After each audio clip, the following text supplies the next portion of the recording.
ਮਨ ਪੀਵੈ ਸੁਣ ਸ਼ਬਦ ਵਿਚਾਰਾ, ਮਨ ਪੀਵੈ ਸੁਣ ਸ਼ਬਦ ਵਿਚਾਰਾ, ਜਿਮ ਜਿਮ ਵਰਸੈ ਅੰਮ੍ਰਿਤ ਧਾਰਾ, ਮਨ ਪੀਵੈ ਸੁਣ ਸ਼ਬਦ ਵਿਚਾਰਾ। ਵਾਹਿਗੁਰੂ ਜੀ ਕਾ ਖਾਲਸਾ, ਵਾਹਿਗੁਰੂ ਜੀ ਕੀ ਫਤਿਹ। ਆਓ ਕਰੀਏ ਦੀਦਾਰ ਸ੍ਰੀ ਗੁਰੂ ਗ੍ਰੰਥ ਸਾਹਿਬ ਜੀ ਦੇ ਪਾਵਨ ਅੰਗ 372 ਦੇ ਉੱਪਰ ਅੰਕਿਤ ਆਸਾ ਰਾਗ ਦੇ ਵਿੱਚ ਗੁਰੂ ਅਰਜਨ ਦੇਵ ਪਾਤਸ਼ਾਹ ਜੀ ਦੇ ਇਹ ਸ਼ਬਦ ਚੱਲ ਰਹੇ ਹਨ। ਆਸਾ ਮਹੱਲਾ ਪੰਜਵਾਂ। ਆਸਾ ਰਾਗ ਦੇ ਵਿੱਚ ਪੰਚਮ ਪਾਤਸ਼ਾਹ ਸਤਿਗੁਰੂ ਗੁਰੂ ਅਰਜਨ ਦੇਵ ਸਾਹਿਬ ਜੀ ਦਾ ਉਚਾਰਨ ਕੀਤਾ ਹੋਇਆ ਸ਼ਬਦ ਹੈ। ਪਰਦੇਸ ਝਾਗ ਸੌਦੇ ਕਉ ਆਇਆ। ਹੁਣ ਇੱਕ ਹੁੰਦੇ ਸ਼ਬਦ, ਸ਼ਬਦਾਂ ਦੇ ਅਰਥ। ਹੁਣ ਸ਼ਬਦਾਂ ਦੇ ਅਰਥ ਹੈ ਕਿ ਪਰਦੇਸ ਦੇ ਵਿੱਚ ਔਖੇ ਰਸਤੇ ਕੱਟ ਕੇ, ਔਖਿਆਈਆਂ ਕੱਟ ਕੇ ਸੌਦਾ ਕਰਨ ਆਇਆ। ਦੂਸਰਾ ਹੁੰਦਾ ਹੈ ਅਰਥਾਂ ਦੇ ਵਿੱਚ ਛੁਪੀਆਂ ਹੋਈਆਂ ਰਮਜ਼ਾਂ। ਉਹ ਰਮਜ਼ਾਂ ਨੂੰ ਸਮਝਣ ਵਾਸਤੇ ਗੁਰੂ ਸਾਹਿਬ ਦੀ ਸੋਚ ਸਮਝਣੀ ਪਵੇਗੀ। ਇੱਕ ਕਨਸੈਪਟ ਸਮਝਿਓ, ਸਾਡੀ ਜ਼ਿੰਦਗੀ ਦੇ ਵਿੱਚ ਜਿਤਨੇ ਵੀ ਦੁੱਖ ਆਉਂਦੇ ਨੇ, ਚਾਹੇ ਨਿੱਜੀ ਜੀਵਨ ਵਿੱਚ ਨੇ, ਚਾਹੇ ਪਰਿਵਾਰਕ ਸਟਰਕਚਰ ਵਿੱਚ ਨੇ, ਚਾਹੇ ਸਮਾਜਿਕ ਜੀਵਨ ਵਿੱਚ ਨੇ, ਉਹ ਮਨੁੱਖ ਦੀ ਬਿਰਤੀ ਵਿੱਚੋਂ ਬੀਜ ਬੀਜੇ ਜਾਂਦੇ ਨੇ। ਸਾਡੀਆਂ ਆਦਤਾਂ ਵਿੱਚੋਂ, ਜਿਹੜੀਆਂ ਮਨ ਦੀਆਂ ਆਦਤਾਂ ਨੇ, ਮੱਤ ਦੀਆਂ ਆਦਤਾਂ ਨੇ। ਮਨ ਕਿਸ ਤਰ੍ਹਾਂ ਦੇ ਵਿਚਾਰ, ਕਿਸ ਤਰ੍ਹਾਂ ਦੀ ਸੋਚ ਦੀ ਆਦਤ ਹੈ ਮਨ ਨੂੰ, ਮੱਤ ਨੂੰ। ਇਹਨੂੰ ਦੋ ਹਿੱਸਿਆਂ 'ਚ ਵੰਡਿਆ ਗਿਆ। ਇੱਕ ਉਹ ਮਨ ਦੀਆਂ ਤੇ ਮੱਤ ਦੀਆਂ ਆਦਤਾਂ ਜਿਹੜੀਆਂ ਇਨਸਾਨੀਅਤ ਦਾਇਰੇ ਵਿੱਚ ਨੇ। ਇੱਕ ਉਹ ਆਦਤਾਂ ਨੇ ਜਿਹੜੀਆਂ ਪਸ਼ੂ ਪ੍ਰਵਿਰਤੀਆਂ, ਜਾਨਵਰ ਪ੍ਰਵਿਰਤੀਆਂ ਨੇ। ਜਦੋਂ ਮਨ ਪਸ਼ੂਆਂ ਵਰਗੀ ਸੋਚ, ਜਾਨਵਰਾਂ ਵਰਗੀ ਸੋਚ ਲੈ ਆਉਂਦਾ ਆਪਣੇ ਅੰਦਰ, ਫਿਰ ਮਨ ਉਸ ਤਰ੍ਹਾਂ ਦੇ ਵਿਚਾਰ, ਉਸ ਤਰ੍ਹਾਂ ਦੀ ਸੋਚ ਇਹਦੇ ਅੰਦਰ ਉਤਪੰਨ ਹੋ ਜਾਂਦੀ ਹੈ। ਉਹਦੇ 'ਚ ਉਸ ਤਰ੍ਹਾਂ ਦੇ ਕਰਮ ਪੈਦਾ ਹੁੰਦੇ ਨੇ ਤੇ ਫਿਰ ਉਹ ਜਿਹੜਾ ਸੁਭਾਅ ਹੈ ਨਾ, ਉਹ ਸੁਭਾਅ ਮਨ ਦੀ ਜੂਨੀ ਹੈ। ਗੁਰਬਾਣੀ ਸਾਨੂੰ ਕਹਿ ਰਹੀ ਹੈ ਕਿ ਜਿਹੜਾ ਸਰੀਰ ਤਾਂ ਸਾਡੇ ਕੋਲੇ ਮਨੁੱਖ ਦਾ ਹੈ, ਮਨ ਨੇ ਪਸ਼ੂਆਂ ਵਾਲਾ, ਜਾਨਵਰਾਂ ਵਾਲਾ ਜਿਹੜਾ ਸੁਭਾਅ ਅਪਣਾਇਆ ਹੋਇਆ ਹੈ, ਇਹ ਮਨ ਉਹਨਾਂ ਜੂਨੀਆਂ 'ਚ ਪਟ ਕਰਿਆ, ਉਸ ਤਰ੍ਹਾਂ ਦੀ ਜੂਨੀ ਵਿੱਚ ਜਿਉਂ ਰਿਹਾ ਹੈ। ਜਦੋਂ ਕੌੜੇ ਕੁਰਖਤ ਬੋਲ ਹੁੰਦੇ ਨੇ, ਕੁੱਤੇ ਦੀ ਜੂਨੀ, ਰੁੱਖੇ ਬੋਲ ਨੇ ਕਾਂ ਦੀ ਜੂਨੀ, ਮਿੱਠੇ ਬੋਲ ਨੇ ਕੋਇਲ ਦੀ ਜੂਨੀ ਹੈ।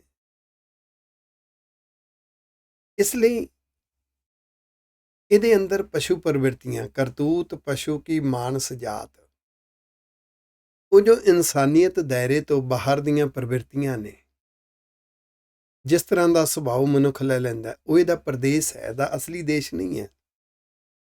ਅਸਲੀ ਦੇਸ਼ ਇਨਸਾਨੀਅਤ ਦਾ ਦਾਇਰਾ ਹੈ। ਅਸਲੀ ਦੇਸ਼ ਹੈ ਗੁਰਮੁਖ ਵਾਲਾ, ਗੁਰਮੁਖ ਸੁਭਾਅ ਵਾਲਾ ਜੀਵਨ ਜਿਉਣਾ। ਤੇ ਜਦੋਂ ਵੀ ਇਹ ਪਰਦੇਸ ਦੇ ਵਿੱਚ, ਭਾਵ ਪਸ਼ੂ ਪ੍ਰਵਿਰਤੀਆਂ ਦੇ ਵਿੱਚ, ਜਾਨਵਰ ਪ੍ਰਵਿਰਤੀਆਂ ਵਾਲੀਆਂ ਆਦਤਾਂ ਮਨ ਦੇ ਅੰਦਰ ਆ ਜਾਂਦੀਆਂ ਨੇ, ਤੇ ਇਹ ਫਿਰ ਜ਼ਿੰਦਗੀ ਵਿੱਚ ਜਿਤਨੀਆਂ ਔਖਿਆਈਆਂ, ਜਿਤਨੇ ਦੁੱਖ ਚੱਲਦਾ ਹੈ, ਉਹ ਪਰਦੇਸ ਝਾਗ ਜਦੋਂ ਸਮਝ ਆਈ ਨਾ ਮਨਾ, ਗੁਰੂ ਪਾਤਸ਼ਾਹ ਮੈਨੂੰ ਸਮਝਾ ਰਹੇ ਨੇ, ਦੱਦਾ ਹੈ ਦੋਸ਼ ਨਾ ਦੇਉ ਕਿਸੈ, ਦੋਸ਼ ਕਰਮਾ ਆਪਣਿਆ, ਜੋ ਮੈਂ ਕੀਆ ਸੋ ਮੈਂ ਪਾਇਆ, ਦੋਸ਼ ਨਾ ਦੀਜੈ ਅਵਰ ਜਨਾ। ਸਾਰੇ ਦੁੱਖ ਤਾਂ ਮੈਂ ਆਪ ਸਹੇੜ ਰਿਹਾ, ਮੇਰੀਆਂ ਆਦਤਾਂ ਵਿੱਚੋਂ ਨਿਕਲਦੇ ਨੇ, ਮੇਰੇ ਬੱਚੇ ਦੂਰ ਹੁੰਦੇ ਨੇ, ਮੇਰੇ ਕੌੜੇ ਬੋਲਣ ਦੀਆਂ ਆਦਤਾਂ ਵਿੱਚੋਂ, ਮੇਰੇ ਘਰ ਵਿੱਚ ਖਿਲਾਰਾ ਪੈਂਦਾ ਹੈ, ਮੇਰੀ ਨਾ ਸਮਝੀ ਦੀਆਂ ਆਦਤਾਂ ਵਿੱਚੋਂ। ਫਿਰ ਮਨੁੱਖ ਨੂੰ ਇੱਕ ਪਛਤਾਵਾ ਜਾਗਦਾ ਕਿ ਮੈਂ ਇਸ ਤਰ੍ਹਾਂ ਦੇ ਸੁਭਾਅ ਵਿੱਚ ਨਹੀਂ ਜਿਉਣਾ, ਜਿਹਨੂੰ ਭਗਤ ਕਬੀਰ ਜੀ ਨੇ ਕਿਹਾ, ਬਾਬਾ ਅਬ ਨਾ ਬਸੋ ਇਹ ਗਾਉਂ, ਇਸ ਸੁਭਾਅ ਰੂਪੀ ਪਿੰਡ ਵਿੱਚ ਮੈਂ ਨਹੀਂ ਬਸਣਾ। ਤੇ ਫਿਰ ਉਹ ਸੌਦਾ ਲੈਣ ਆਉਂਦਾ ਗੁਰਮੁਖ ਸੁਭਾਅ ਦਾ ਗੁਰੂ ਸਾਹਿਬ ਦੇ ਕੋਲ। ਪਰਦੇਸ ਝਾਗ ਸੌਦੇ ਕਉ ਆਇਆ। ਉਹ ਜਿਹੜੀ ਮਨਮੁਖ ਪ੍ਰਵਿਰਤੀ ਦਾ ਪ੍ਰਦੇਸ਼ ਹੈ, ਉਸ ਦੇ ਜਦੋਂ ਦੁੱਖ ਸਮਝ ਆਉਂਦੇ ਨੇ, ਫਿਰ ਇਹ ਗੁਰੂ ਪਾਤਸ਼ਾਹ ਦੇ ਕੋਲੋਂ ਆਪਣਾ ਅਸਲੀ ਦੇਸ਼, ਨਿਜਤਾ, ਇਨਸਾਨੀਅਤ, ਗੁਰਮੁਖ ਸੁਭਾਅ, ਇਹ ਦਾਤ ਲੈਣ ਵਾਸਤੇ ਮਨ ਆਉਂਦਾ ਹੈ। ਫਿਰ ਮਨ ਨੂੰ ਗੁਰੂ ਦੇ ਉਪਦੇਸ਼ ਬੜੇ ਚੰਗੇ ਲੱਗਦੇ ਨੇ, ਗੁਰੂ ਸਾਹਿਬ ਦੀਆਂ ਸਿੱਖਿਆਵਾਂ ਬੜੀਆਂ ਚੰਗੀਆਂ ਲੱਗਦੀਆਂ। ਪਰਦੇਸ ਝਾਗ ਸੌਦੇ ਕਉ ਆਇਆ, ਵਸਤ ਅਨੂਪ ਸੁਣੀ ਲਾਭਾਇਆ। ਫਿਰ ਸੁਣਿਆ ਹੈ ਕਿ ਗੁਰੂ ਪਾਤਸ਼ਾਹ ਇੱਕ ਬੜੀ ਕਮਾਲ ਦੀ ਵਸਤੂ ਦਿੰਦੇ ਨੇ। ਵਸਤੂ ਕਿਹੜੀ ਹੈ? ਜ਼ਿੰਦਗੀ ਜਿਉਣ ਦੀ ਜੁਗਤ, ਵਸਤੂ ਨੂੰ ਗੁਰ ਸਰੂਪ ਜ਼ਿੰਦਗੀ ਜਿਉਣ ਦਾ ਗੁਰ ਦਿੱਤਾ ਮੇਰੇ ਗੁਰੂ ਪਾਤਸ਼ਾਹ ਨੇ। ਉਪਦੇਸ਼, ਸਿੱਖਿਆਵਾਂ ਸੁਣਿਆ, ਜਦੋਂ ਸੁਣੀਆਂ ਲਭਾਇਆ, ਮਨ ਨੂੰ ਬਹੁਤ ਚੰਗਾ ਲੱਗਿਆ। ਮਨ ਨੂੰ ਉਪਦੇਸ਼ ਮੰਨਣੇ ਬੜੇ ਚੰਗੇ ਲੱਗੇ। ਗੁਣ, ਰਾਸ, ਬੰਨ, ਪੱਲੇ ਆਨੀ। ਹੋਇਆ ਕਿ ਜਿਉਂ-ਜਿਉਂ ਗੁਰੂ ਦੇ ਉਪਦੇਸ਼ ਮੰਨੇ, ਅੰਦਰ ਗੁਣਾਂ ਦੀ ਪੂੰਜੀ ਇਕੱਠੀ ਕਰ ਲਈ, ਪੱਲੇ ਬੰਨ੍ਹ ਲਈ। ਮਨ ਨੂੰ, ਉਹੀ ਮਨ ਜਿਹੜਾ ਨਿੰਦਾ ਚੁਗਲੀ ਦੇ ਰਸ ਵਿੱਚ ਜਿਉਂ ਰਿਹਾ ਸੀ, ਹੁਣ ਉਹ ਚੀਜ਼ਾਂ ਚੰਗੀਆਂ ਨਹੀਂ ਲੱਗਦੀਆਂ। ਉਹ ਪ੍ਰਦੇਸ਼ ਹੈ, ਉਹ ਮੇਰਾ ਦੇਸ਼ ਨਹੀਂ ਹੈ। ਹੁਣ ਗੁਣ ਦੇਖਣੇ, ਗੁਣਾਂ ਦੀ ਚਰਚਾ ਕਰਨੀ ਬੜੀ ਚੰਗੀ ਲੱਗਦੀ ਹੈ। ਹਰ ਇੱਕ ਵਿੱਚੋਂ ਗੁਣ ਲੱਭਣੇ ਔਰ ਉਹਨਾਂ ਗੁਣਾਂ ਨੂੰ ਗੁਣੀ ਨਿਧਾਨ ਦੀਆਂ ਝਲਕਾਂ ਸਮਝਣੀਆਂ, ਪਿਆਰੇ ਦੀ ਯਾਦ ਬਣਨੀ ਬੜਾ ਚੰਗਾ ਲੱਗਦਾ ਹੈ। ਇਹ ਗੁਣਾਂ ਦੀ ਜਿਹੜੀ ਰਾਸ, ਗੁਣਾਂ ਦੀ ਪੂੰਜੀ ਪੱਲੇ ਬੰਨ੍ਹ ਲਈ। ਦੇਖ ਰਤਨ ਇਹ ਮਨ ਲਪਟਾਨੀ। ਜਦੋਂ ਗੁਰੂ ਪਾਤਸ਼ਾਹ ਦੀਆਂ ਸਿੱਖਿਆਵਾਂ ਨੂੰ ਸਮਝਿਆ ਤੇ ਜੋ ਉਪਦੇਸ਼ ਹੈ ਮੇਰੇ ਗੁਰੂ ਪਾਤਸ਼ਾਹ ਦਾ, ਗੁਰਬਾਣੀ ਦੀਆਂ ਸਿੱਖਿਆਵਾਂ, ਰੱਬੀ ਉਪਦੇਸ਼, ਉਹ ਰਤਨ ਹੈ, ਕੀਮਤੀ ਰਤਨ ਹੈ, ਅਨਮੋਲ ਹੈ। ਇਹ ਮਨ ਉਸ ਨਾਲ ਪਿਆਰ ਕਰਨ ਲੱਗ ਪਿਆ, ਮਨ ਉਸ ਵਿੱਚ ਭਿੱਜਣ ਲੱਗ ਪਿਆ ਹੈ। ਮਨ ਲਪਟਾਨੀ, ਮਨ ਨੂੰ ਗੁਰੂ ਦਾ ਸ਼ਬਦ ਰੂਪੀ ਰਤਨ, ਗੁਰੂ ਪਾਤਸ਼ਾਹ ਜੀ ਦਾ ਉਪਦੇਸ਼ ਰੂਪੀ ਰਤਨ ਬੜਾ ਚੰਗਾ ਲੱਗਣ ਲੱਗ ਪਿਆ। ਚਾਹ ਵਪਾਰੀ ਦੁਆਰਾ ਆਏ। ਫਿਰ ਗੁਰੂ ਕੇ ਗੁਰਮੁਖ, ਗੁਰਸਿੱਖ ਪਿਆਰੇ, ਗੁਰਬਾਣੀ ਦੇ ਅਰਥਾਂ ਨੂੰ ਸਮਝਣ ਵਾਲੇ, ਗੁਰਬਾਣੀ ਦੀਆਂ ਸਿੱਖਿਆਵਾਂ ਨੂੰ ਜ਼ਿੰਦਗੀ 'ਚ ਜਿਉਣ ਦੀ ਇੱਛਾ ਰੱਖਣ ਵਾਲੇ, ਤੜਫ ਰੱਖਣ ਵਾਲੇ, ਵਪਾਰੀ ਬਣ ਕੇ ਗੁਰੂ ਰੂਪੀ ਸ਼ਾਹ ਦੇ ਕੋਲ ਆਏ। ਵੱਖਰ ਕਾਢੋ ਸੌਦਾ ਕਰਾਏ ਰਹਾਓ। ਸੈਂਟਰਲ ਆਈਡੀਆ ਉਹ ਗੁਰੂ ਪਾਤਸ਼ਾਹ ਨੂੰ ਕਹਿੰਦੇ ਨੇ, ਸੌਦਾ ਕੱਢ ਕੇ ਕੱਢੋ ਵੱਖਰ। ਗੁਣ ਚਾਹੀਦੇ ਨੇ ਸਾਨੂੰ ਗੁਰਮੁਖ ਸੁਭਾਅ ਚਾਹੀਦਾ। ਸਤਿਗੁਰੂ ਜੀ, ਇਹ ਗੁਰੂ ਪਿਤਾ ਜੀ, ਸਾਨੂੰ ਗੁਰਮਤਿ ਵਾਲੀ ਸੋਚ ਚਾਹੀਦੀ ਹੈ। ਇਹ ਵੱਖਰ ਸੌਦਾ ਕਰਵਾਓ। ਫਿਰ ਗੁਰੂ ਪਾਤਸ਼ਾਹ ਦਾ ਸੌਦਾ ਕਰਨ ਦਾ ਤਰੀਕਾ ਦੱਸਦੇ ਨੇ। ਮਨ ਵਿੱਚ ਹੈ ਸਤਿਗੁਰ ਕੇ ਪਾਸ, ਇਸ ਸੇਵਕ ਕੇ ਕਾਰਜ ਰਾਸ। ਤੂੰ ਆਪਣੀਆਂ ਆਦਤਾਂ ਛੱਡ ਦੇ, ਤੂੰ ਆਪਣੀ ਵਿਚਾਰਧਾਰਾ ਛੱਡ, ਮਨ ਗੁਰੂ ਨੂੰ ਸਮਰਪਿਤ ਕਰ ਦੇ।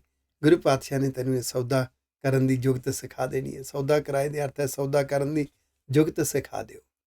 ਰਹਾਓ ਸੈਂਟਰਲ ਆਈਡੀਆ। ਫਿਰ ਗੁਰੂ ਪਾਤਸ਼ਾਹ ਕੀ ਕਰਦੇ ਨੇ? ਸ਼ਾਹ ਪਠਾਇਆ, ਸ਼ਾਹ ਹੈ ਪਾਸ। ਫਿਰ ਗੁਰੂ ਰੂਪੀ ਸ਼ਾਹ ਨੇ, ਗੁਰੂ ਰੂਪੀ ਸ਼ਾਹੂਕਾਰ ਨੇ, ਬੈਂਕਰ ਨੇ। ਫਿਰ ਗੁਰੂ ਪਾਤਸ਼ਾਹ ਦੇ ਕੋਲ ਜੁਗਤ ਹੈ, ਗੁਣ ਅੰਦਰੋਂ ਪ੍ਰਗਟ ਕਰਨ ਵਾਲੀ। ਉਹ ਜੁਗਤ ਗੁਰਬਾਣੀ ਦੀਆਂ ਸਿੱਖਿਆਵਾਂ ਨੇ। ਉਹਨਾਂ ਸਿੱਖਿਆਵਾਂ ਰਾਹੀਂ ਗੁਰੂ ਪਾਤਸ਼ਾਹ ਨੇ ਵੱਡੇ ਸ਼ਾਹੂਕਾਰ ਰੱਬ ਦੇ ਨਾਲ ਮਿਲਾਵਟ ਕਰਾ ਦਿੱਤਾ। ਗੁਰਬਾਣੀ ਦੀਆਂ ਸਿੱਖਿਆਵਾਂ ਨੇ ਦੱਸ ਦਿੱਤਾ, ਤੂੰ ਕੁਦਰਤ ਦੇ ਕ੍ਰਿਸ਼ਮਿਆਂ ਵਿੱਚੋਂ ਇਹਨਾਂ ਉਪਦੇਸ਼ਾਂ ਨੂੰ ਸਮਝ, ਹਰ ਵਰਤਾਰੇ 'ਚੋਂ ਸਿੱਖਣ ਦੀ ਬਿਰਤੀ ਪੈਦਾ ਕਰ ਤੇ ਜ਼ਿੰਦਗੀ 'ਚ ਜਿਉਂ। ਅਮੋਲ ਰਤਨ, ਅਮੋਲਾ ਰਾਸ। ਫਿਰ ਇੱਕ ਰਤਨ ਮਿਲਿਆ, ਗਿਆਨ ਰੂਪੀ ਨਾਮ ਦਾ, ਧਿਆਨ ਰੂਪੀ ਨਾਮ ਦਾ ਰਤਨ। ਉਹ ਬੜੀ ਅਨਮੋਲ ਪੂੰਜੀ ਹੈ। ਉਹਦੇ ਵਿੱਚ ਜਿਹੜਾ ਰਸ ਹੈ ਉਹ ਕਮਾਲ ਤੋਂ ਵੀ ਪਰੇ ਹੈ। ਵਿਸ਼ਟ ਸੁਭਾਈ ਪਾਇਆ ਮੀਤ। ਵਿਸ਼ਟ ਹੁੰਦਾ ਵਿਚੋਲਾ, ਸੁਭਾਈ ਸ੍ਰੇਸ਼ਟ ਪ੍ਰੇਮ ਕਰਨ ਵਾਲਾ ਸੁਭਾਅ, ਸ੍ਰੇਸ਼ਟ ਪ੍ਰੇਮ ਕਰਨ ਵਾਲਾ ਮਨ ਵਿੱਚ ਵਿਚੋਲਾ ਬਣ ਗਿਆ। ਆਖੋ ਇਸਨੇ ਅਸਲੀ ਸੱਜਣ, ਅਸਲੀ ਮਿੱਤਰ ਵਾਹਿਗੁਰੂ ਜੀ ਨੂੰ, ਉਹਦੀਆਂ ਬਖਸ਼ਿਸ਼ਾਂ ਨੂੰ ਪ੍ਰਾਪਤ ਕਰ ਲਿਆ। ਸੌਦਾ ਮਿਲਿਆ ਨਿਹਚਲ ਚੀਤ। ਜਦੋਂ ਇਹ ਸੌਦਾ ਪ੍ਰਾਪਤ ਹੋਇਆ ਨਾ, ਉਹਦੀ ਨਿਸ਼ਾਨੀ ਕੀ ਹੈ? ਨਿਹਚਲ ਚੀਤ ਦੇ ਅਰਥ ਹੈ ਅਡੋਲ ਚਿੱਤ, ਜਿਹੜਾ ਡੋਲਦਾ ਨਹੀਂ, ਜਿਹਦੇ ਕੋਲ ਸਹਿਜ ਹੈ, ਜਿਹਦੇ ਕੋਲ ਜਜ਼ਬਾ ਜਨੂਨ ਹੈ, ਇਹ ਅਵਸਥਾ ਪ੍ਰਾਪਤ ਹੋ ਗਈ।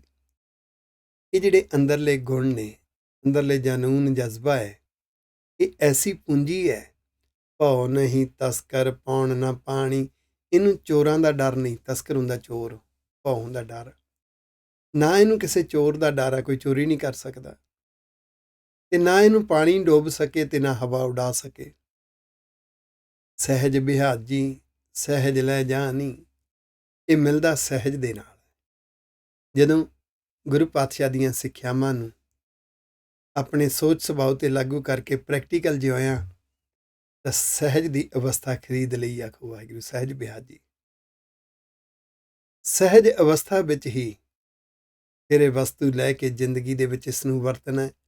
ਰੱਬ ਦੇ ਗੁਣਾਂ ਨੂੰ ਪ੍ਰਾਪਤ ਕਰਨ ਵਾਸਤੇ ਸਹਿਜ ਚਾਹੀਦਾ ਹੈ ਤੇ ਰੱਬੀ ਗੁਣਾਂ ਨੂੰ ਦੂਸਰਿਆਂ ਦੇ ਭਲੇ ਲਈ ਪਰਉਪਕਾਰ ਵਰਤਨ, ਪਰਉਪਕਾਰ ਦੇ ਭਲੇ ਮਿਸ਼ਨ ਵਾਸਤੇ ਵਰਤਣ ਵਾਸਤੇ ਵੀ ਸਹਿਜ ਚਾਹੀਦਾ ਹੈ।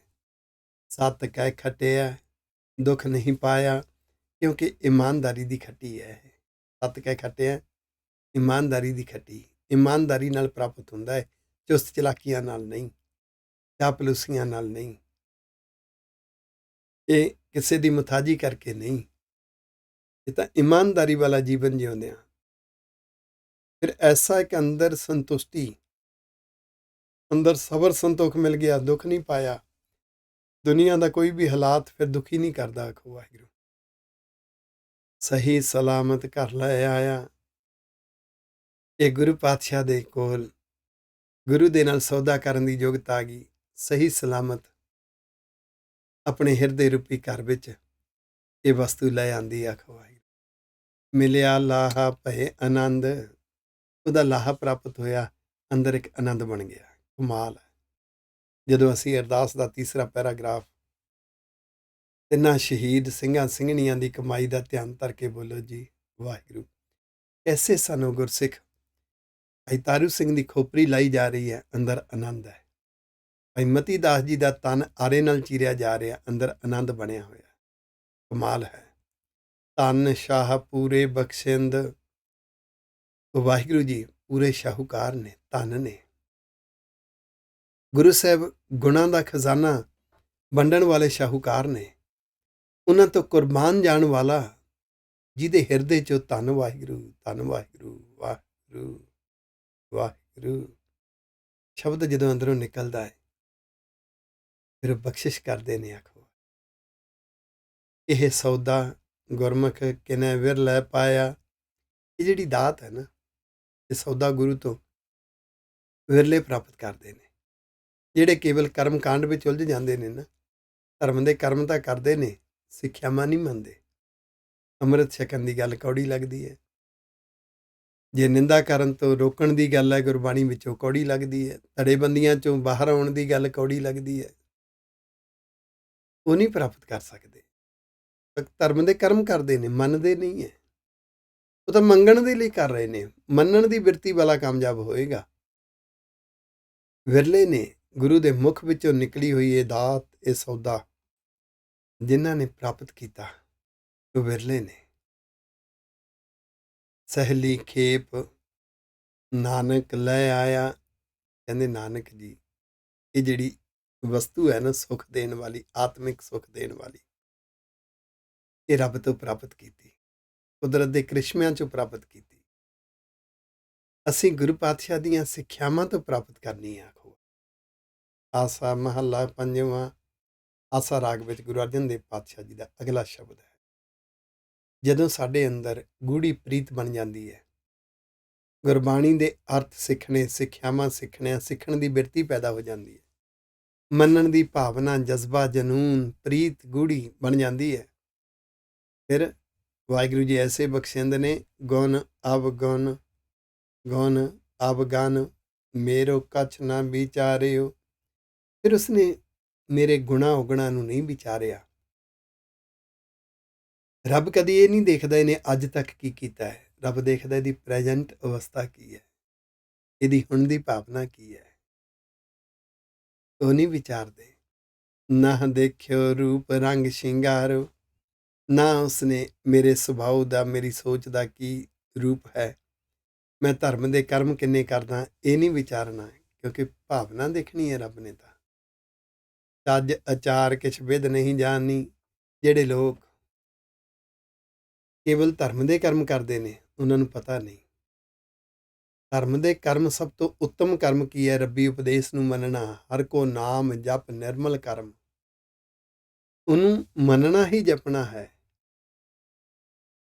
ਫਿਰ ਇਹ ਧਰਮ ਦੇ ਕਰਮ ਕਿੰਨੇ ਕੀਤੇ ਨੇ, ਇਹਦੀ ਜੀਵਨ ਜਿਉਣ ਦੀ ਵਿਧੀ ਕਿਹੋ ਜਿਹੀ ਹੈ, ਜੁਗਤ ਕਿਹੋ ਜਿਹੀ ਹੈ, ਕਿਸ ਤਰ੍ਹਾਂ ਦਾ ਜੀਵਨ ਜਿਉਂਦਾ ਹੈ, ਇਹ ਨਹੀਂ ਦੇਖਣਾ। ਵਾਹਿਗੁਰੂ ਜੀ ਨੇ ਭਾਵਨਾ ਦੇਖਣੀ ਹੈ, ਤੜਫ ਦੇਖਣੀ ਹੈ।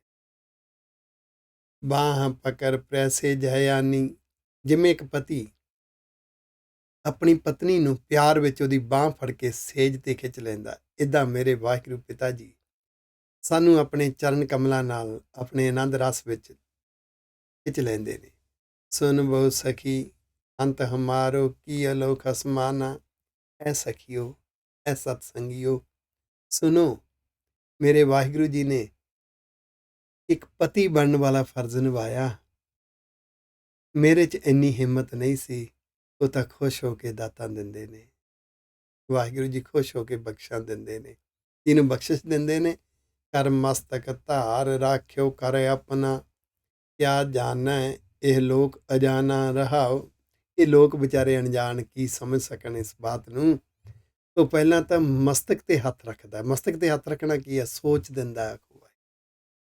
ਜਿਉਂ-ਜਿਉਂ ਗੁਰਬਾਣੀ ਨੂੰ ਸਮਝਾਂਗੇ, ਗੁਰ ਇਤਿਹਾਸਕ ਵਰਤਾਰਿਆਂ ਨੂੰ ਸਮਝਣ ਦਾ ਯਤਨ ਕਰਾਂਗੇ, ਤਾਂ ਸਾਨੂੰ ਗੁਰੂ ਸਾਹਿਬ ਵਾਲੀ ਸੋਚ ਮਿਲੇਗੀ, ਜਿਹਨੂੰ ਗੁਰਮਤਿ ਕਿਹਾ ਹੈ। ਉਹ ਜਿਹੜੀ ਸੋਚ ਮਿਲਦੀ ਹੈ ਨਾ, ਇਹ ਸਮਝ ਲਓ ਰੱਬ ਨੇ ਸਾਡੇ ਮਸਤਕ ਤੇ ਹੱਥ ਰੱਖ ਦਿੱਤਾ। ਫਿਰ ਉਹ ਆਪਣਾ ਬਣਾ ਲੈਂਦੇ। ਇਹ ਲੋਕ ਨਹੀਂ ਸਮਝ ਸਕਦੇ। ਕਰਮਕਾਂਡਾਂ ਵਿੱਚ ਉਲਝੇ ਹੋਏ ਲੋਕ ਨਹੀਂ ਸਮਝ ਸਕਦੇ। ਦੁਨਿਆਵੀ ਰਸਾਂ ਕਸਾਂ ਵਿੱਚ ਸਮਝਣ ਵਾਲੇ, ਤੁਰਨ ਵਾਲੇ ਉਲਝੇ ਹੋਏ ਨੇ। ਉਹ ਨਹੀਂ ਇਸ ਗੱਲ ਦੀ ਕਦਰ ਨੂੰ ਜਾਣ ਸਕਦੇ। ਇਹ ਰਹਾਓ ਸੈਂਟਰਲ ਆਈਡੀਆ ਹੈ। ਸੁਹਾਗ ਹਮਾਰੋ ਅਬ ਹੁਣ ਸੋਹਿਓ। ਜਦੋਂ ਮੇਰੇ ਗੁਰੂ ਪਿਤਾ ਜੀ ਨੇ ਆਪਣੀ ਸੋਚ ਦਿੱਤੀ, ਗੁਰੂ ਪਾਤਸ਼ਾਹ ਦੇ ਮਿਸ਼ਨ ਤੇ ਤੁਰਨ ਦਾ ਜਜ਼ਬਾ ਮਿਲਿਆ, ਤਾਂ ਮੇਰੀ ਮੱਤ ਸੁਹਾਗਣ ਹੋ ਗਈ।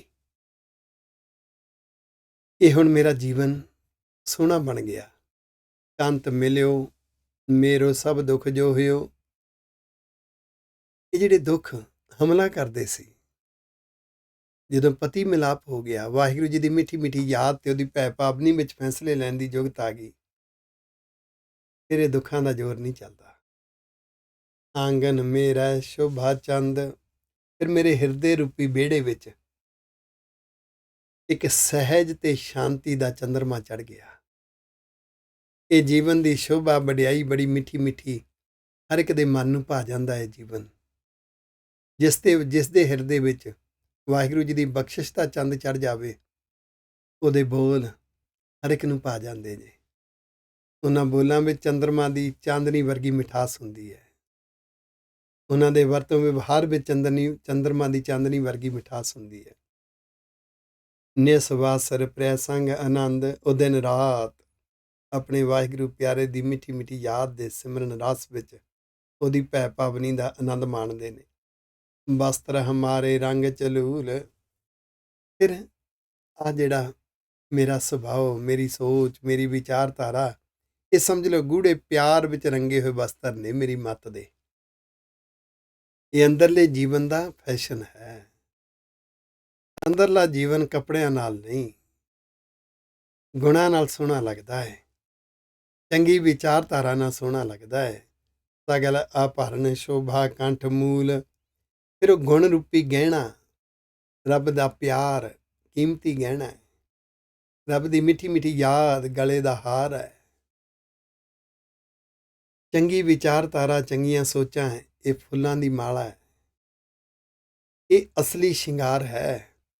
ਪ੍ਰਿਆ ਪੇਖੀ ਦ੍ਰਿਸ਼ਟ ਪਾਏ ਸਗਲ ਨਿਧਾਨ। ਮਿਲਦਾ ਕਿਦੋਂ ਹੈ? ਪ੍ਰਿਆ ਪੇਖੀ, ਜਦੋਂ ਰੱਬ ਨੇ ਮਿਹਰ ਭਰੀ ਦ੍ਰਿਸ਼ਟ ਨਾਲ ਦੇਖਿਆ। ਪ੍ਰਿਆ ਪੇਖੀ ਦ੍ਰਿਸ਼ਟ, ਮਿਹਰ ਭਰੀ ਨਜ਼ਰ ਜਦੋਂ ਪੈਂਦੀ ਹੈ, ਸਮਝ ਲਿਓ ਸਾਰੇ ਖਜ਼ਾਨੇ ਮਿਲ ਗਏ। ਹੋਰ ਕੋਈ ਇੱਛਾ ਹੀ ਨਹੀਂ ਰਹਿੰਦੀ। ਮਨ ਸਬਰ ਸੰਤੋਖ ਵਿੱਚ ਸੰਤੁਸ਼ਟ ਹੋ ਜਾਂਦਾ। ਵਾਹਿਗੁਰੂ।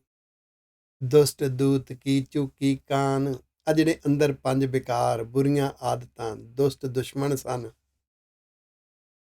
ਇਹਨਾਂ ਬੜੇ ਆਕੜੇ ਫਿਰਦੇ ਸਨ, ਹਮਲਾ ਕਰਦੇ ਸਨ। ਇਹਨਾਂ ਦੀ ਆਕੜ ਚੱਕੀ, ਇਹ ਹਮਲਾ ਨਹੀਂ ਕਰਦੇ। ਬਖਸ਼ਿਸ਼ ਹੋ ਜਾਂਦੀ, ਮਨ ਨੂੰ ਮੈਨੇਜ ਕਰਨ ਦੀ ਯੋਗਤਾ ਆ ਜਾਂਦੀ ਹੈ। ਆਪਣੀਆਂ ਭਾਵਨਾਵਾਂ, ਆਪਣੇ ਜਜ਼ਬਾਤਾਂ ਨੂੰ ਮੈਨੇਜ ਕਰਨ ਦੀ ਯੋਗਤਾ ਗੁਰੂ ਪਾਤਸ਼ਾਹ ਦੀ ਬਖਸ਼ਿਸ਼ ਨਾਲ ਮਿਲਦੀ ਹੈ। ਜਦੋਂ ਗੁਰਬਾਣੀ ਦੀਆਂ ਸਿੱਖਿਆਵਾਂ ਅਨੁਸਾਰ ਜੀਵਨ ਜਿਉਣ ਦੀ ਇੱਕ ਤੜਫ, ਇੱਕ ਜਜ਼ਬਾ, ਇੱਕ ਲਗਨ ਭਾਵਨਾ ਬਣ ਜਾਵੇ, ਫਿਰ ਐਸੀ ਅਵਸਥਾ ਹੈ ਸਦ ਖੁਸ਼ੀਆਂ ਸਦਾ ਰੰਗ ਮਾਣੇ। ਜੋ ਮਰਜ਼ੀ ਜ਼ਿੰਦਗੀ ਦੇ ਹਾਲਾਤ ਹੋਣ, ਜਿਸ ਤਰ੍ਹਾਂ ਦੀਆਂ ਮਰਜ਼ੀ ਸਥਿਤੀ ਪਰਿਸਥਿਤੀਆਂ ਹੋਣ, ਸਿਚੁਏਸ਼ਨ ਸਰਕਮਸਟੈਂਸਸ ਜਿਸ ਤਰ੍ਹਾਂ ਦੇ ਮਰਜ਼ੀ ਹੋਣ, ਅੰਦਰ ਇੱਕ ਖੁਸ਼ੀ ਬਣੀ ਹੁੰਦੀ ਹੈ, ਕਿਉਂਕਿ ਰੱਬ ਦੇ ਨਾਲ, ਆਪਣੇ ਗੁਰੂ ਪਿਤਾ ਜੀ ਦੇ ਨਾਲ ਪਿਆਰ ਦਾ ਰੰਗ ਮਾਣਦੇ ਨੇ। ਨਾਉ ਨਿਧ ਨਾਮ ਗ੍ਰਹਿ ਮੈਂ ਤ੍ਰਿਪਤਾਨੇ, ਫਿਰ ਉਹਨਾਂ ਦੇ ਹਿਰਦੇ ਰੂਪੀ ਘਰ ਵਿੱਚ ਗ੍ਰਹਿ ਮੈਂ ਤ੍ਰਿਪਤਾਨੇ, ਸਬਰ ਸੰਤੋਖ ਆ ਜਾਂਦਾ, ਅੰਦਰ ਸਵਾਰਥ ਨਹੀਂ ਰਹਿੰਦਾ। ਉਹ ਸਵਾਰਥੀ ਨਹੀਂ ਹੁੰਦੇ, ਉਹ ਤ੍ਰਿਸ਼ਨਾ ਵਾਲੇ ਲੋਭੀ ਨਹੀਂ ਹੁੰਦੇ, ਉਹ ਲਾਲਚੀ ਨਹੀਂ ਹੁੰਦੇ। ਉਹ ਜਿਹਦੇ ਅੰਦਰ ਸਬਰ ਸੰਤੋਖ ਆ ਗਿਆ, ਸਮਝ ਲਓ ਉਹਨੂੰ ਨੌ ਨਿਧੀਆਂ ਸਾਰਾ ਕੁਝ ਮਿਲ ਗਿਆ, ਸਾਰੇ ਖਜ਼ਾਨੇ ਮਿਲ ਗਏ, ਹੋਰ ਕਿਸੇ ਚੀਜ਼ ਦੀ ਲੋੜ ਹੀ ਨਹੀਂ। ਕਿਉਂਕਿ ਦੁਨੀਆ ਨੂੰ ਜਿੰਨਾ ਮਰਜ਼ੀ ਕੁਝ ਮਿਲ ਜਾਵੇ, ਉਹ ਰੱਜਦੇ ਹੀ ਨਹੀਂ। ਸਹਿਸ ਖੱਟੇ ਲੱਖ ਕਉ ਉਠ ਧਾਵੈ, ਤ੍ਰਿਪਤ ਨਾ ਆਵੈ ਮਾਇਆ ਪਾਛੈ ਪਾਵੈ। ਜਿਹਦੇ ਕੋਲ ਸਬਰ ਸੰਤੋਖ ਹੈ, ਉਹਦੇ ਕੋਲ ਕੁਛ ਹੈ ਭਾਵੇਂ ਨਹੀਂ ਹੈ, ਉਹ ਅੰਦਰੋਂ ਰੱਜਿਆ ਹੋਇਆ।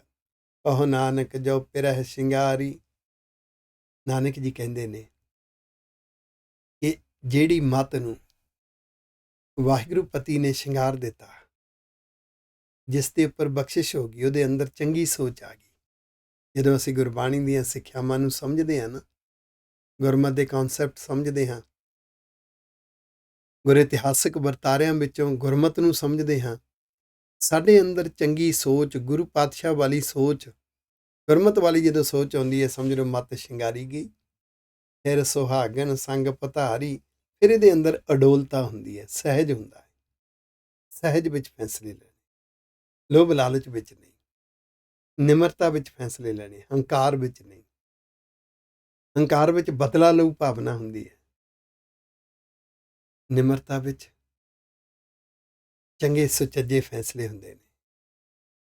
ਜਿਹਦੇ ਕੋਲੇ ਸਹਿਜ ਆ ਗਿਆ ਮੱਤ ਦੇ ਕੋਲ, ਉਹ ਆਪਣੇ ਪਤੀ ਦੇ ਨਾਲ ਸੰਗ ਪਧਾਰੀ, ਵਾਹਿਗੁਰੂ ਜੀ ਨੂੰ ਹਾਜ਼ਰ ਨਾਜ਼ਰ ਸਮਝ ਕੇ ਉਹਦੀ ਭੈ ਭਾਵਨੀ ਵਿੱਚ ਮੱਤ ਫੈਸਲੇ ਲੈਂਦੀ ਹੈ। ਆਸਾ ਮਹੱਲਾ ਪੰਜਵਾਂ, ਆਸਾ ਰਾਗ ਦੇ ਵਿੱਚ ਗੁਰੂ ਅਰਜਨ ਦੇਵ ਪਾਤਸ਼ਾਹ ਜੀ ਦਾ ਅਗਲਾ ਸ਼ਬਦ। ਦਾਨ ਦੇ ਕਰ ਪੂਜਾ ਕਰਨਾ। ਇੱਥੇ ਹੁਣ ਬ੍ਰਾਹਮਣ ਨਾਲ ਗੱਲ ਕਰਦੇ ਨੇ। ਇਹ ਬ੍ਰਾਹਮਣ ਯਾਨੀ ਪੁਜਾਰੀ, ਤੂੰ ਪੂਜਾ ਕਰਨ ਵਾਸਤੇ ਲੋਕਾਂ ਦੇ ਘਰਾਂ ਵਿੱਚ ਜਾਣਾ ਹੈ, ਤੂੰ ਪੂਜਾ ਪਾਠ ਕਰਦਾ ਹੈ, ਲੋਕ ਤੈਨੂੰ ਦਾਨ ਦਿੰਦੇ ਨੇ। ਦਾਨ ਦੇ ਕਰ ਪੂਜਾ ਕਰਨਾ। ਤੂੰ ਧਰਮ ਦੇ ਕਰਮ ਨਿਭਾ ਰਹੇ ਆ ਆਪਣੇ ਸਵਾਰਥ ਵਾਸਤੇ, ਆਪਣੇ ਪੈਸਿਆਂ ਵਾਸਤੇ।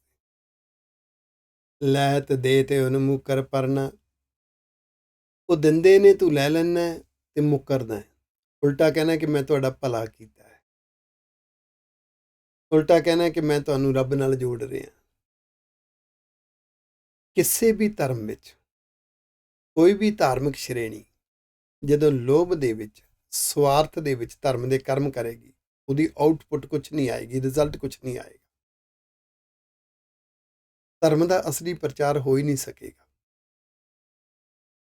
ਨਾ ਲੋਕਾਂ ਦੇ ਘਰਾਂ ਵਿੱਚ ਗੁਰਮਤਿ ਵਾਲੇ ਗੁਣ ਆਉਂਦੇ ਨੇ, ਨਾ ਲੋਕਾਂ ਦੇ ਘਰਾਂ ਵਿੱਚ ਸਿੱਖੀ ਵੱਧ ਰਹੀ ਹੈ, ਨਾ ਲੋਕਾਂ ਦੇ ਘਰਾਂ ਵਿੱਚ ਗੁਰਬਾਣੀ ਦਾ ਚਾਅ ਵੱਧ ਰਿਹਾ ਹੈ, ਜੇ ਧਾਰਮਿਕ ਸ਼੍ਰੇਣੀ ਲੋਭ ਲਾਲਚ ਵਿੱਚ ਹੈ। ਕਿੰਨੀ ਕਮਾਲ ਦੀ ਚੋਟ ਹੈ। ਇਹ ਬ੍ਰਾਹਮਣ ਜਿਤ ਦਰ ਤੁਮ ਹੈ ਬ੍ਰਾਹਮਣ ਜਾਣਾ।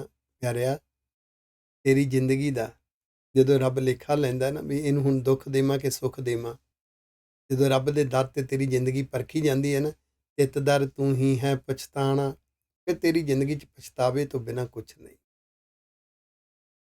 ਐਸੇ ਬ੍ਰਾਹਮਣ ਡੁੱਬੇ ਭਾਈ, ਐਸੇ ਧਾਰਮਿਕ ਪੁਜਾਰੀ, ਧਾਰਮਿਕ ਕਿਰਿਆ ਕਰਨ ਵਾਲੇ। ਜੇ ਇੱਥੇ ਬ੍ਰਾਹਮਣ ਸ਼ਬਦ ਵਰਤਿਆ ਤੇ ਚਾਹੇ ਉਹ ਇਸਲਾਮ ਮਤ ਹੈ, ਚਾਹੇ ਉਹ ਹਿੰਦੂ ਮਤ ਹੈ, ਚਾਹੇ ਉਹ ਸਿੱਖ ਮਤ ਹੈ, ਜਿਹੜਾ ਧਰਮ ਨੂੰ ਲੋਕਾਂ ਤੱਕ ਪਹੁੰਚਾਉਣ ਵਾਲਾ ਅਗਰ ਲੋਭੀ ਹੈ, ਸਵਾਰਥੀ ਹੈ, ਉਹ ਡੁੱਬਿਆ ਹੋਇਆ ਅੰਦਰੋਂ ਲੋਭ ਲਾਲਚ ਵਿੱਚ। ਨਿਰਾ ਅਪਰਾਧ ਚਿਤ ਵੈ ਬੁਰਿਆਈ ਰਹਾਓ, ਉਹਦੇ ਅੰਦਰ ਚੁਸਤ ਚਲਾਕੀਆਂ ਨੇ। ਚੁਸਤ ਚਲਾਕੀਆਂ ਦੇ ਨਾਲ ਆਪਣਾ ਧੰਦਾ ਚਲਾਉਣ ਵਾਸਤੇ ਦੂਸਰਿਆਂ ਨੂੰ ਕਹਿੰਦਾ ਤੁਸੀਂ ਇੱਦਾਂ ਕਰ ਲਓ, ਤੁਹਾਡਾ ਭਲਾ ਹੋ ਜਾਏਗਾ। ਇਹ ਨਹੀਂ ਕਹਿੰਦਾ ਮੇਰਾ ਭਲਾ ਹੋ ਜਾਏਗਾ, ਕਹਿੰਦਾ ਆਹ ਧਰਮ ਦਾ ਕਰਮ ਕਰ ਲਈ ਤੁਹਾਡਾ ਭਲਾ ਹੋ ਜਾਏਗਾ। ਉਹਨੂੰ ਇਹ ਨਹੀਂ ਦੱਸਦਾ ਕਿ ਮੇਰਾ ਇਹਦੇ ਵਿੱਚ ਪੈਸੇ ਦਾ ਫਾਇਦਾ ਹੈ। ਬੁਰੀ ਸੋਚ ਹੈ, ਬੁਰਾ ਚਿੱਤ ਉਹਦਾ ਹੈ।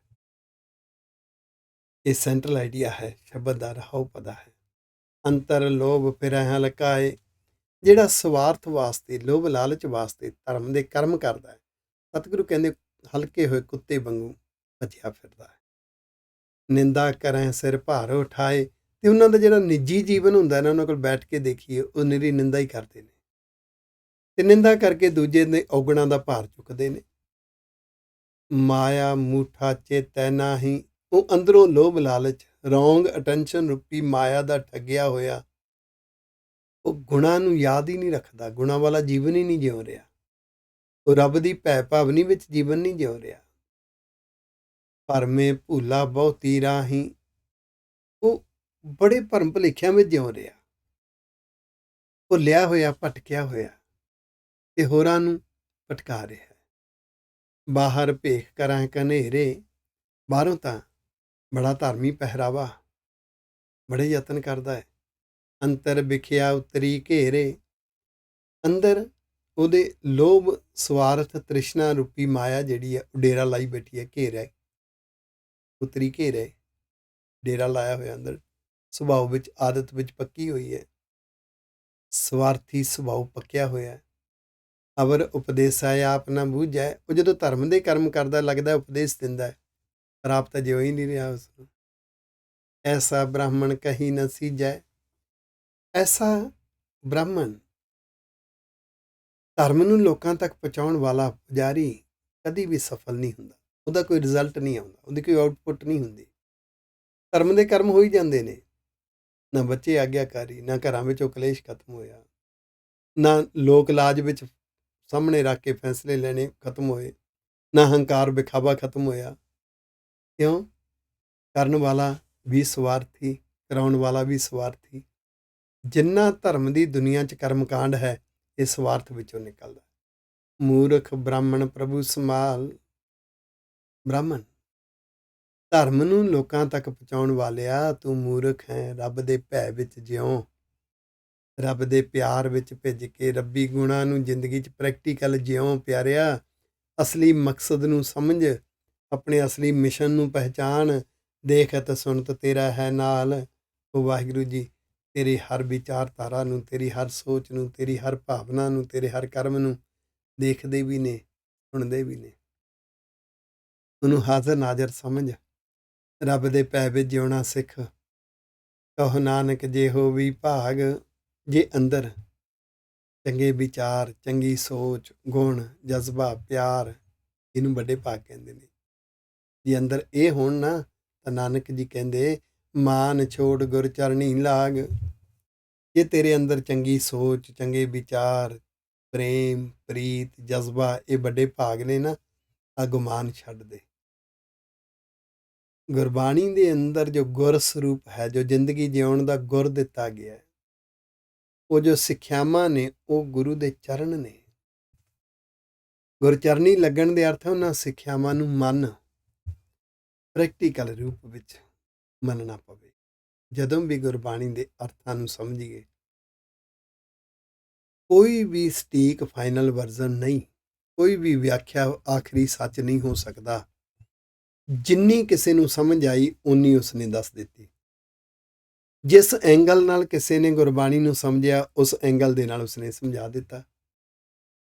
ਜਿੰਨੀ ਵੀ ਸਮਝ ਆ ਜਾਵੇ, ਪਹਿਲਾਂ ਤਾਂ ਆਪਣੇ ਸੋਚ ਤੇ ਸੁਭਾਅ ਨੂੰ ਕੰਪੇਅਰ ਕਰਨਾ ਹੈ, ਤੋਲਣਾ ਹੈ। ਗੁਰੂ ਸਾਹਿਬ ਕੀ ਕਹਿ ਰਹੇ ਨੇ ਤੇ ਮੈਂ ਕਿੱਦਾਂ ਜਿਉ ਰਿਹਾ। ਫਿਰ ਜਿਹੜੀਆਂ ਸਾਡੇ ਮਨ ਦੀਆਂ, ਸਾਡੀ ਮੱਤ ਦੀਆਂ ਆਦਤਾਂ ਗੁਰਬਾਣੀ ਦੀਆਂ ਸਿੱਖਿਆਵਾਂ ਦੇ ਅਨੁਕੂਲ ਨਹੀਂ ਹੈ, ਉਹਦੇ ਉਲਟ ਹੈ, ਫਿਰ ਮਨ ਨੂੰ ਝੰਜੋੜੇ ਦੇਣੇ, ਹਲੂਣਨਾ, ਆਪਣੇ ਆਪ ਨੂੰ ਚੋਟ ਮਨਾ, ਮੈਂ ਕਿੱਦਾਂ ਜਿਉ ਰਿਹਾ। ਫਿਰ ਆਪਣੇ ਆਪ ਨੂੰ ਬਦਲਣ ਵਾਸਤੇ ਸੈਲਫ ਕਮਿਟਮੈਂਟ ਕਰਨੀ, ਅਰਦਾਸ ਕਰਨੀ ਗੁਰੂ ਪਾਤਸ਼ਾਹ ਦੇ ਅੱਗੇ, ਉਦਮ ਕਰਨਾ, ਯਤਨ ਕਰਨੇ, ਆਪਾ ਵਾਰ ਦੇਣਾ। ਮਿਹਨਤ ਨੂੰ ਫਲ ਮੇਰੇ ਵਾਹਿਗੁਰੂ ਜੀ ਨੇ ਲਾਉਣਾ। ਆਖੋ ਭੁੱਲਾਂ ਚੁੱਕਾਂ ਦੀ ਖਿਮਾ। ਕੱਲ ਨੂੰ ਫਿਰ 373 ਅੰਗ ਦੀ ਵਿਚਾਰ ਲੈ ਕੇ ਤੁਹਾਡੇ ਘਰ, ਤੁਹਾਡੇ ਸਨਮੁਖ ਹਾਜ਼ਰ ਹੋਵਾਂਗਾ। ਤਦ ਤੱਕ ਲਈ ਭੁੱਲਾਂ ਚੁੱਕਾਂ ਦੀ ਖਿਮਾ ਜੀ। ਵਾਹਿਗੁਰੂ ਜੀ ਕਾ ਖਾਲਸਾ, ਵਾਹਿਗੁਰੂ ਜੀ ਕੀ